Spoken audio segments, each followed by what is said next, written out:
नमस्कार, हमारे IGNOU audio books channel पर आपका स्वागत है। इंदिरा गांधी राष्ट्रीय मुक्त विश्वविद्यालय कला में स्नातकोत्तर अर्थशास्त्र एमईसी 002 समष्टिगत आर्थिक विश्लेषण ब्लॉक 1 समष्टिगत अर्थशास्त्र की परंपरागत विचारधाराएं यूनिट 1 क्लासिकीय और केंसीय विचारधाराएं 1.0 उद्देश्य।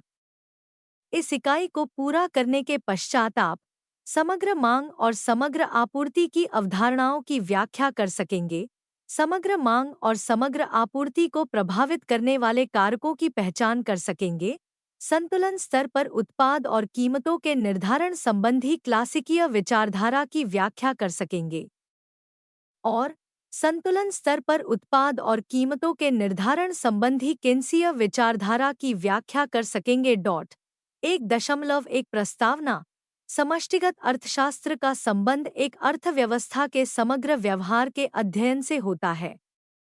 समष्टिगत अर्थशास्त्र की एक विशेष शाखा की आवश्यकता इसलिए होती है क्योंकि जो एक व्यक्तिगत इकाई के लिए हितकारी हो, जरूरी नहीं कि वह समग्र इकाइयों के लिए भी अच्छा हो। उदाहरण के लिए, एक फर्म अल्पकाल में अपने उत्पाद की बढ़ी हुई मांग को पूरा करने के लिए संभवतः उत्पादन स्तर को बढ़ा सके, परंतु यदि सभी फर्मों अपने उत्पाद स्तर को अल्पकाल में बढ़ाना चाहें, तो संसाधनों या श्रम की सीमित उपलब्धता के कारण ऐसा संभव नहीं हो सकेगा। जब तक कि अर्थव्यवस्था में बेरोजगार संसाधन उपलब्ध न हो, इस प्रकार मांग में वृद्धि उत्पाद में वृद्धि न होने पर कीमतों को बढ़ा सकती है। समग्र मांग और समग्र आपूर्ति के एक दूसरे से प्रतिच्छेदित होने की स्थिति में हमें अर्थव्यवस्था के लिए समग्र उत्पाद और समग्र कीमत स्तर प्राप्त होता है। समग्र मांग और समग्र आपूर्ति में आया परिवर्तन उत्पाद और कीमतों के स्तरों को प्रभावित करेगा। अर्थव्यवस्था में आने वाले इन परिवर्तनों की तकनीक और गति के विषय में अर्थशास्त्री एकमत नहीं है। इस इकाई में हम अर्थव्यवस्था में उत्पाद और कीमतों के निर्धारण से संबंधित क्लासिकीय और केंसीय विचारधाराओं की चर्चा करेंगे, परंतु इन विचारधाराओं पर विचार करने से पूर्व हम कुछ आधारभूत अवधारणाओं को जानने से आरंभ करते हैं। 1.2 कुछ अवधारणाएं। हम कुछ महत्वपूर्ण अवधारणाओं की परिभाषा से आरंभ करते हैं जिनका हम इस पाठ्यक्रम में प्रयोग करेंगे। 1 फरवरी 2001 समग्र आपूर्ति। एक अर्थव्यवस्था की समग्र आपूर्ति उस अर्थव्यवस्था में फर्मों द्वारा उत्पादित उत्पाद की मात्रा है। अपने लाभों को अधिकतम करने के लिए बाजार में आपूर्ति किए जाने वाले उत्पाद की मात्रा का निर्णय करती है। उत्पादित समग्र उत्पाद दो कारकों पर निर्भर करता है: आय आगतों का स्तर और 2 तकनीकी का स्तर। फर्मों द्वारा किए जाने वाले आगतों की मांग आगतों की कीमतों पर निर्भर करती है। हम मानते हैं कि दो प्राथमिक कारक भ्रम एल और पूंजी के का उत्पादन प्रक्रिया में प्रयोग किया जाता है। इन दो आगतों में से श्रम गृहस्थों द्वारा उपलब्ध कराया जाता है, जबकि पूंजी उत्पादन में प्रयोग किए जाने वाले और बाजार में उपलब्ध उपकरण और संरचना का स्टॉक है। मशीनरी, इमारत और वाहन पूंजीगत आगत के उदाहरण हैं। निवेश के द्वारा हम अर्थव्यवस्था में पूंजी आगत के स्तर को बढ़ा सकते हैं। दूसरी ओर श्रम आपूर्ति जनसंख्या वृद्धि पर निर्भर करती है। खंड 2 में हम उत्पादन फलन जो आगतों और उत्पाद के मध्य एक तकनीकी संबंध दर्शाता है के विषय में अधिक सीखेंगे। प्रयुक्त आगतों की मात्रा बढ़ने से उत्पाद और साथ ही आपूर्ति की गई मात्रा Q में वृद्धि होती है। समग्र पूर्ति तक एस को एक ग्राफ चित्र 1 में देखें के रूप में अंकित किया गया है, जहां एक्स अक्ष पर श्रम की आपूर्ति को दर्शाया गया है और अक्ष पर उत्पाद की कीमत P को दर्शाया गया है। व्यष्टिगत अर्थशास्त्र से याद करें कि कीमतों में व्यक्तिगत आपूर्ति तक ऊपर की ओर उठता है। समग्र आपूर्ति तक की स्थिति में हालांकि अर्थशास्त्रियों में मतभेद है, क्या यह कीमतों के संदर्भ में ऊर्ध्वाधर सरल रेखा है या ऊपर की ओर उठता हुआ वक्र। सामान्यतः यह माना जाता है कि अल्पकाल में समग्र आपूर्ति वक्र ऊपर की ओर उठता है जबकि दीर्घकाल में यह ऊर्ध्वाधर होता है। 1 फरवरी 2002 श्रम की आपूर्ति और मांग। गृहस्थों द्वारा आपूर्ति किए गए श्रम की मात्रा 25 प्रचलित मजदूरी दर पर निर्भर करती है। यदि मजदूरी की दर बहुत कम हो तो कुछ व्यक्ति श्रम बाजार से बाहर जा सकते हैं, जबकि अधिक मजदूरी दर पर व्यक्ति अधिक घंटों तक काम कर सकते हैं। अतः मजदूरी दर और श्रम की आपूर्ति के मध्य धनात्मक संबंध होता है। याद रखें कि जब हम बेरोजगारी की बात करते हैं तब हमारा अभिप्राय अनैच्छिक बेरोजगारी से होता है। इसमें हम ऐच्छिक बेरोजगारी को शामिल नहीं करते। श्रम शक्ति अथवा कार्यशक्ति कार्यरत लोगों एवं बेरोजगार लोगों का योग होती है। बेरोजगारी दर को काम में न लगी हुई श्रम शक्ति के प्रतिशत के रूप में परिभाषित किया जाता है। मजदूरी दर पर मांगी गई श्रम की मात्रा L का वक्र नीचे की ओर झुकता हुआ होता है। श्रम की आपूर्ति और मांग को के प्रतिच्छेदन से संतुलित मजदूरी दर का निर्धारण किया जाता है। मजदूरी दर को नकद या वास्तविक इकाइयों में व्यक्त किया जा सकता है। नकद मजदूरी W से हमारा अभिप्राय मौद्रिक इकाइयों में परिकलित मजदूरी से है, दूसरी ओर वास्तविक मजदूरी से है। अतः यदि कीमत स्तर P में वृद्धि हो और नकद मजदूरी दर न बढ़े तो वास्तविक मजदूरी दर में कमी हो जाएगी। से हमारा अभिप्राय विमत परिवर्तन के अनुसार समायोजित वास्तविक मजबूरी 1 फरवरी 2003 समय मांग। समष्टिगत अर्थशास्त्र में हम समग्र भांग एडी पद का प्रयोग अर्थव्यवस्था में उत्पादित वस्तुओं और सेवाओं की समग्र मांग के लिए करते हैं। समग्र मांग कीमत का विपरीत फलन है जिसे नीचे झुकने वाले वक्र द्वारा दर्शाया जाता है। अतः कीमतें बढ़ने पर समग्र मांग घटती है। समग्र मांग को वस्तुओं और सेवाओं पर किए जाने वाले समग्र व्यय के संदर्भ में देखा जाता है। समग्र मांग के 4 मुख्य अवयव होते हैं: आय, उपभोग व्यय, 2 निवेश, 3 सरकारी व्यय और 4 निवत निर्यात। इस प्रकार QC 1G 1 सेम 1.1, जहां Q समग्र मांग, C उपभोग व्यय 1 निवेश, G सरकारी व्यय X निर्यात और M आयात है। 1 सेम निवल निर्यात को दर्शाता है एक बंद अर्थव्यवस्था में जहां कोई विदेशी व्यापार नहीं है। X और M शून्य होते हैं और इन्हें 1.1 में शामिल नहीं किया जाता। इन अवयवों के व्यवहार की चर्चा बाद में की जाएगी।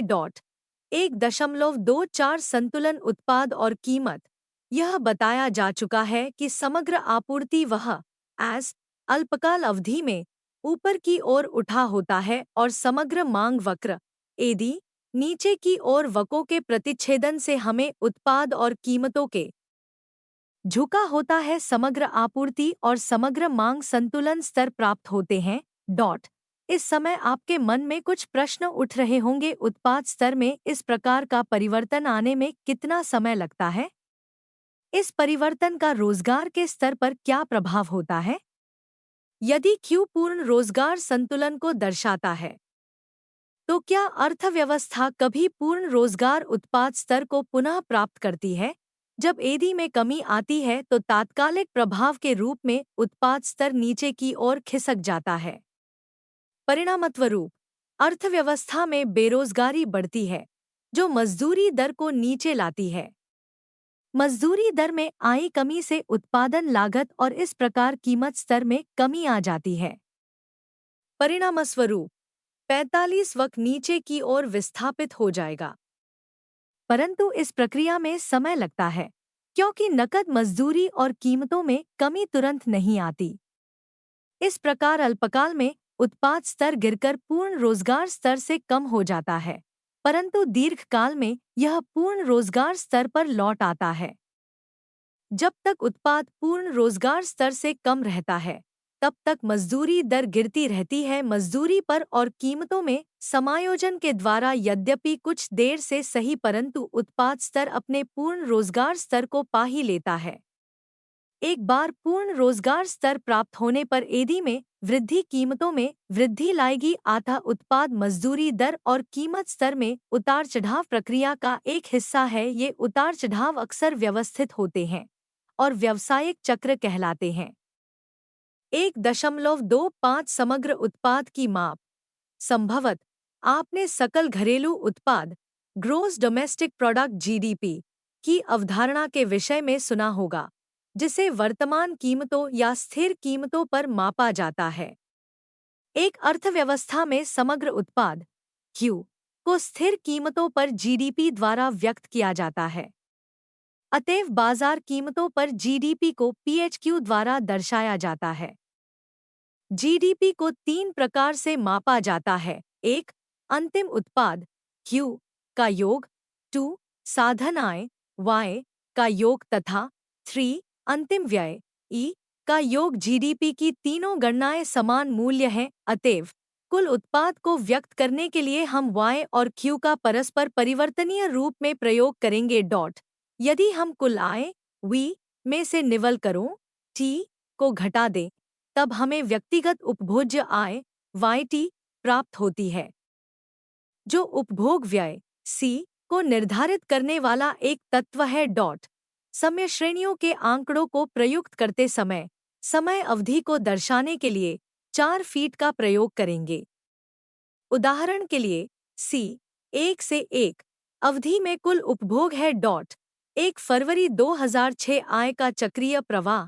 अर्थव्यवस्था में मुख्यतः 3 आर्थिक एजेंट होते हैं। गृहस्थ फर्म एवं सरकार। गृहस्थ अपने श्रम और पूंजीगत आगत को साधन बाजार में बेचकर आय प्राप्त करते हैं।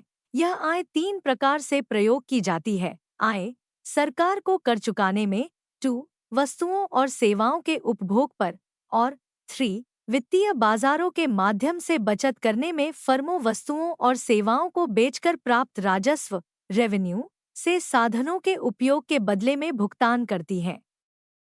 सरकार करों द्वारा आय प्राप्त करती है, जिसका उपयोग वस्तुओं और सेवाओं को खरीदने के लिए किया जाता है। यदि सरकारी राजस्व इसकी खरीदारी से कम हो, अर्थात यदि घाटा हो रहा हो, तो सरकार वित्त बाजारों से उधार ले लेती है। इस प्रकार एक बंद अर्थव्यवस्था में एक से दूसरे एजेंटों तक आय और व्यय का एक चक्रीय प्रवाह होता है। यदि विदेश व्यापार को अनुमति दे दी जाए तो चित्र 12 में प्रदर्शित मॉडल में संशोधन की आवश्यकता होगी और बाह्य क्षेत्रों को शामिल करना पड़ेगा। याद रखें कि चित्र 1.2 में प्रदर्शित चक्रीय प्रवाह एक बंद अर्थव्यवस्था की वास्तविकता का सरलीकरण है। यहाँ हम यह मानते हैं कि गृहस्थ स्वयं के श्रम और पूंजी के स्वामी होते हैं। व्यवहार में फर्मों की भी अपनी पूंजी होती है, वे भी निवेश करती हैं और सरकार को कर देती हैं। सरकार मुद्रा को सामाजिक सुरक्षा उपायों के रूप में गृहस्थों को हस्तांतरित कर देती है। 1.3 विचारों के विभिन्न संप्रदाय। अर्थशास्त्रियों में इस विषय पर मतभेद है कि उत्पाद कीमतों और रोजगार के संतुलन स्तरों में किस प्रकार समायोजन होता है। साथ ही आर्थिक उतार चढ़ावों के स्रोतों पर विचारों में भी भिन्नता होती है। मुख्यतः 2 महत्वपूर्ण विचारों के संप्रदाय क्लासिकीय और केन्सीय विचारधाराएं हैं। जॉन मेनार्ड केन्स ने क्लासिकीय विचारधारा का यह नाम अपने से पूर्व अर्थशास्त्रियों द्वारा प्रस्तुत विचारों को दर्शाने के लिए किया था। क्लासिकीय अर्थशास्त्रियों में Adam Smith, David Ricardo, Thomas Malthus और जॉन स्टुअर्ट मिल प्रमुख हैं। क्लासिकीय और केसीय अर्थशास्त्रियों में निम्न विषयों पर मतभेद हैं। आय, उत्पाद, रोजगार और कीमतों के निर्धारण में आपूर्ति और मांग की सापेक्षिक भूमिकाएं हैं। 2 अर्थव्यवस्था में कीमतों और मजदूरी दर में लोचशीलता फ्लेक्सिबिलिटी। और 3 वास्तविक क्षेत्र और मौद्रिक क्षेत्र में द्विभागीकरण डिकोटोमी। क्लासिकीय अर्थशास्त्र का मुख्य विचार यह मानता है कि पूर्ति अपनी मांग को स्वयं उत्पन्न करती है, जिसे अक्सर जे.बी.से के नाम पर से का नियम सेज लॉ कहा जाता है। केन्सीय अर्थशास्त्री विशेष रूप से अवसाद की स्थिति ऐसी संभावना को स्वीकार नहीं करते। वास्तव में केसवादी अर्थशास्त्र का विकास 1929 से 34 के दौरान आई महामंदी के पश्चात 1936 में क्स द्वारा प्रकाशित general theory of employment interest और मनी के बाद हुआ। जैसा कि हम आगे देखेंगे कि क्लासिकीय अर्थशास्त्री महामंदी के दौरान प्रचलित बेरोजगारी और उत्पाद में गिरावट की व्याख्या करने में असफल रहे हैं। अर्थव्यवस्था में गिरावट की व्याख्या करने के प्रयास में केन्स ने सुझाया कि महामंदी मुख्यतः अपर्याप्त मांग के कारण उत्पन्न होती है। केसीय विचारधारा के अनुसार जब तक अर्थव्यवस्था में बेरोजगारी विद्यमान रहती है, मांग अपनी आपूर्ति को स्वयं उत्पन्न करती है। क्लासिकीय अर्थशास्त्री मुक्त व्यापार में विश्वास करते थे और आर्थिक क्रियाओं में यथासंभव न्यूनतम सरकारी हस्तक्षेप के पक्षधर थे। उन्होंने लेसिस फेयर, हमें अकेला छोड़ दो, के लिए फ्रांसीसी शब्द अर्थव्यवस्था का सुझाव दिया, जहां सरकार का अधिकार केवल कानून, सुरक्षा और प्रबंधन तक ही सीमित रहता है। ऐसी अर्थव्यवस्था में बाजार शक्तियों वास्तविक चरों जैसे उपन, रोजगार और कीमतों का निर्धारण करेंगी। ऐसा कीमतों और मजदूरी दर में परिवर्तनशीलता के कारण संभव होता है। क्लासिकीय अर्थशास्त्रियों का यह विश्वास था कि समग्र आपूर्ति वक्र ऊर्ध्वाधर होता है, अतः उत्पाद और रोजगार के संतुलन स्तर में कोई परिवर्तन नहीं आता। उदाहरण के लिए, मान लीजिए गृहस्थों के गिरते हुए उपभोग व्यय के कारण समग्र मांग में एडी से एडी तक कमी आती है। इसका परिणाम वर्तमान कीमत पर अधिक आपूर्ति होगा। परिणामस्वरूप कीमतें तक गिर जाएंगी, जबकि उत्पाद स्तर में कोई कमी नहीं आएगी और बाजार में वस्तु की मांग उसकी आपूर्ति के समान हो जाएगी। साधन बाजार में मजदूरी दर में कमी आएगी ताकि अर्थव्यवस्था पूर्ण रोजगार स्तर पर बनी रहे। क्लासिकीय अर्थशास्त्रियों के अनुसार अर्थव्यवस्था के बाजार संतुलन मॉडल में एक स्वयं सुधारक व्यवस्था होती है। मजदूरी दर और कीमतों में परिवर्तन की प्रक्रिया तत्काल होती है। क्लासिकीय अर्थशास्त्री वास्तविक चरों जैसे उत्पाद और रोजगार और नकद वरों जैसे मुद्रा आपूर्ति और कीमतों के बीच द्विभागीकरण की कल्पना करते हैं। अतएव मुद्रा आपूर्ति एम उत्पाद और रोजगार को प्रभावित नहीं करती। यदि मुद्रा आपूर्ति में कमी आएगी तो कीमतों और मजदूरी की दरें भी कम हो जाएंगी। केसीय विचारधारा के अनुसार ऊर्ध्वाधर एज वक्र नहीं होता। केन्स दर्शाती है कि अल्पकाल में कीमतों और मजदूरी में जड़ताएं रिजिडीज होती हैं, जिससे समग्र मांग में गिरावट आने पर कीमतों और मजदूरी में कमी नहीं आती। मजदूरी संबंधी जड़ताएं विभिन्न अनुबंधों और श्रम कानूनों के कारण उत्पन्न होती हैं। मजदूरी जड़ताओं के कारण मजदूरी दर एक ऊंचे स्तर पर बनी रहती है। परिणामस्वरूप उत्पादन स्तर गिरता है और अर्थव्यवस्था में अवसाद आ जाता है। अल्पकाल में एज वक्र या तो क्षैतिज तल पर होता है या ऊपर की ओर उठा होता है। चित्र 1.1 में हमने ऊपर की ओर उठने वाले एजवर को दर्शाया है, जिससे एडी में गिरावट आने पर उत्पादन और कीमत स्तरों दोनों में गिरावट आती है। केन्स के मॉडल में दीर्घकाल में एज वक्र को ऊर्ध्वाकार माना जाता है, जिससे उत्पाद की आपूर्ति स्थिर बनी रहती है। अतः हम कह सकते हैं कि क्लासिकीय मॉडल दीर्घकाल में व्याख्या करते हैं, जबकि केन्सवादी मॉडल अल्पकाल में व्याख्या करता है। केन्स के अर्थशास्त्र के उत्तर में नवक्लासिकीय अर्थशास्त्रियों John Hicks, Paul Samuelson, Robert Solow आदि ने केन्सवादी अर्थशास्त्र के महत्वपूर्ण विचारों को एक क्लासिकीय ढांचे में ढालने का प्रयत्न किया है। सर जॉन हिक्स के पथप्रदर्शक प्रयासों ने वास्तविक और नकद समष्टिगत चरों के विषय में क्लासिकीय और केन्सीय विचारों के समन्वय के लिए मार्ग सुझाया, जिसे मुख्यतः ISLM मॉडल कहा जाता है। सोलो का नव क्लासिकीय समृद्धि मॉडल दीर्घकाल में अर्थव्यवस्था के समृद्धि विश्लेषण में सहायक होता है। नवीन क्लासिकीय अर्थशास्त्र पदबंध का उपयोग मुख्यतः सवादी की रूढ़ियों के कारण उत्पन्न हुई चुनौतियों का वर्णन करने के लिए किया जाता है। इस संप्रदाय की विचारधारा सुझाती है कि क्लासिकीय मान्यताओं को मानते हुए आर्थिक उतार चढ़ावों की व्याख्या की जा सकती है। अगले कुछ अध्यायों में हम नव क्लासिकीय अर्थशास्त्र पर आधारित कुछ विषयों पर चर्चा करेंगे। जो वास्तविक व्यवसाय एक सिद्धांत, इकाई 14 और विवेकपूर्ण प्रत्याशाओं की परिकल्पना, इकाई 7 है।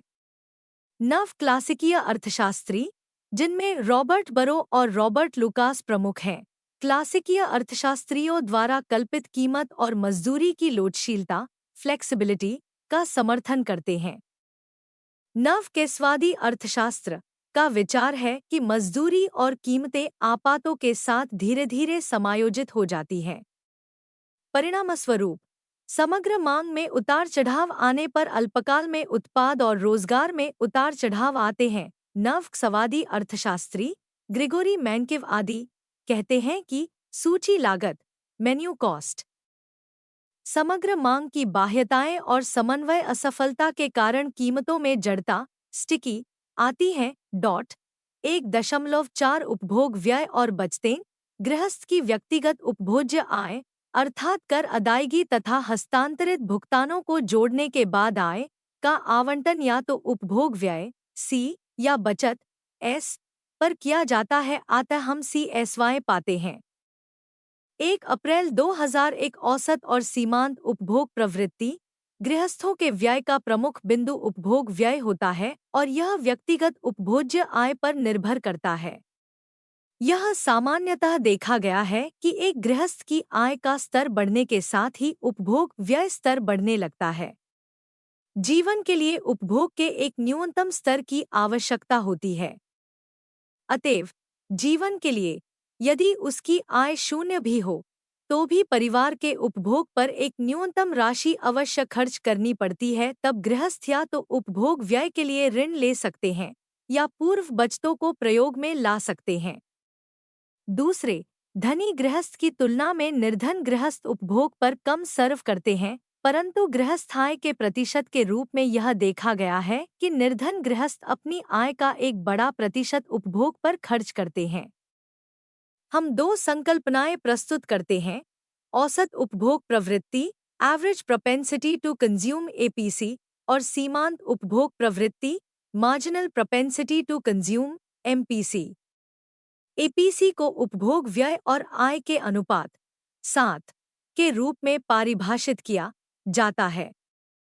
उदाहरण के लिए, यदि किसी परिवार की आय 8,000 रुपये हो और वह 5,000 रुपये उपभोग पर खर्च करता हो तो APC 5,000 बटा 8,000 625 होगी। सीमांत उपभोग प्रवृत्ति MPC को प्रत्येक अतिरिक्त रुपया कमाने पर उपभोग पर होने वाले सर्प के रूप में AC परिभाषित किया जाता है। प्रतीक रूप में यह से प्राप्त होती है। उदाहरण के लिए, यदि एक परिवार की आय के 100 रुपये बढ़ने पर उपभोग व्यय 65 रुपये बढ़ जाता है तो MPC 0.65 होगी। 1 अप्रैल 2002 उपभोग फलन। उपभोग फलन C और Y के मध्य संबंध को दर्शाता है।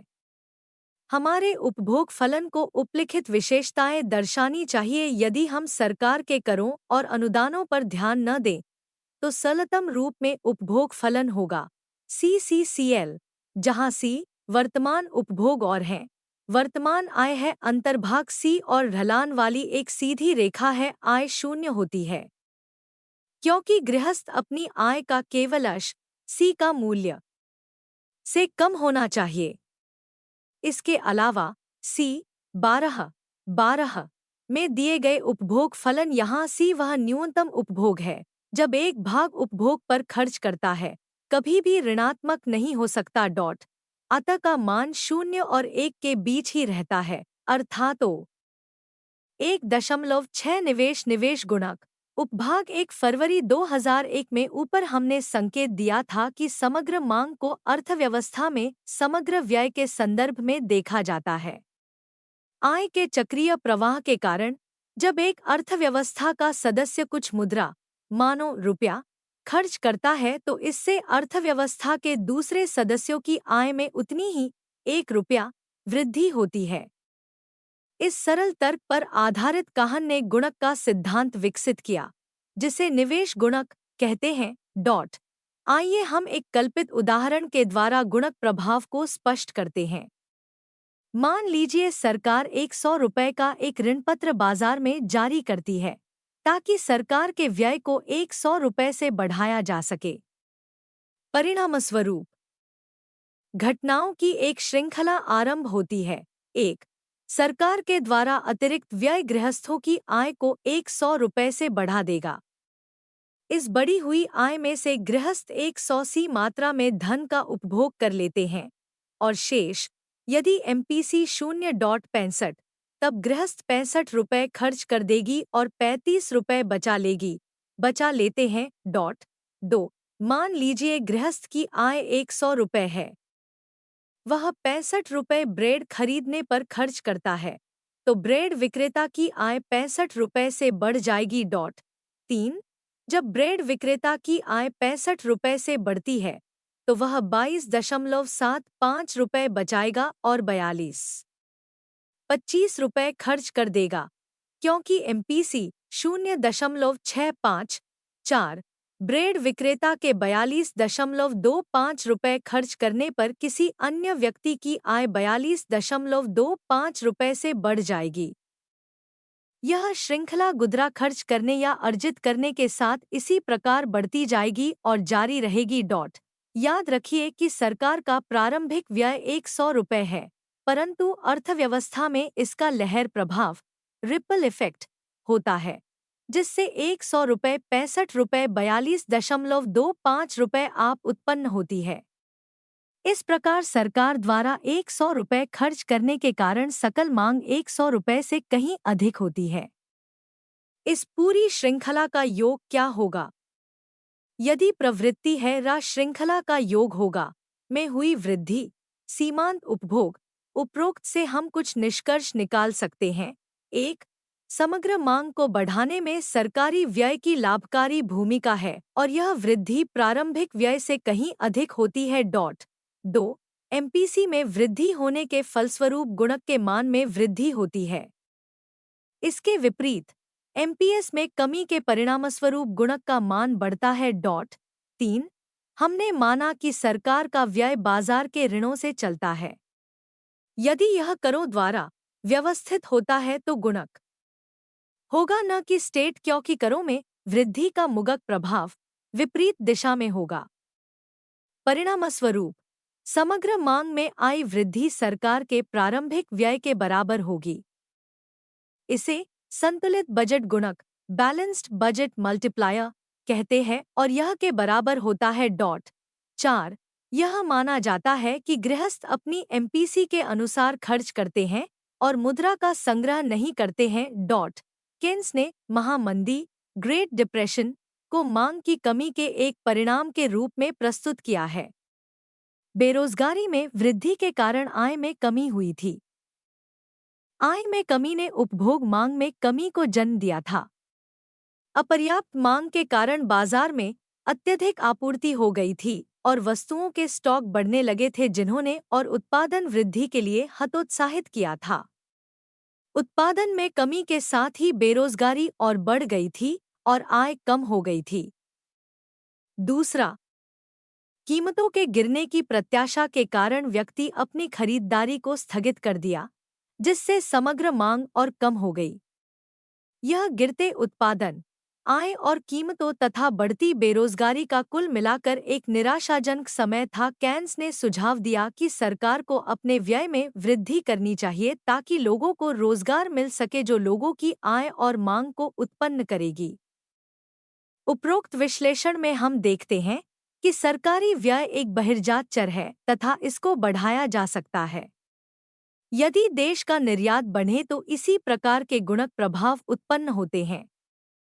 इसके अलावा यदि फर्म अपने निवेश को बढ़ाएं, तब भी एक गुणक प्रभाव उत्पन्न होगा। 1.7 सारांश।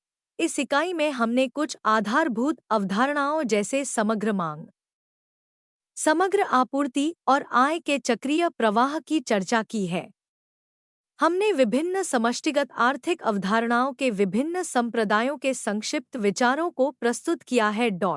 क्लासिकीय अर्थशास्त्रियों ने कीमत और मजदूरी में लोचशीलता की कल्पना की ताकि अर्थव्यवस्था में बेरोजगारी की संभावना को दूर किया जा सके। अर्थव्यवस्था मांग आघातों के फलस्वरूप कीमत स्तर में परिवर्तनों के माध्यम से स्वयं को समायोजित करती है ताकि अर्थव्यवस्था में आर्थिक उतार चढ़ाव न आ सके। क्लासिकीय मॉडल में सरकारी हस्तक्षेप की कोई आवश्यकता नहीं थी क्योंकि पूर्ण रोजगार स्तर पर आपूर्ति लोचहीन थी, परंतु महामंदी ने क्लासिकीय विश्वासों को चकनाचूर कर दिया क्योंकि गिरती कीमतों और उत्पादन से सर्वव्यापी बेरोजगारी फैल गई थी।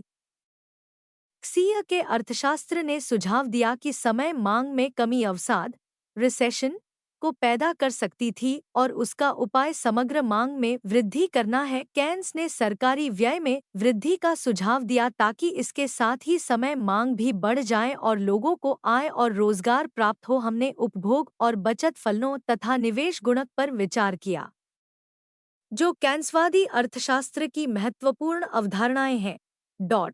धन्यवाद। मिलते हैं अगले वीडियो में अगले पाठ के साथ।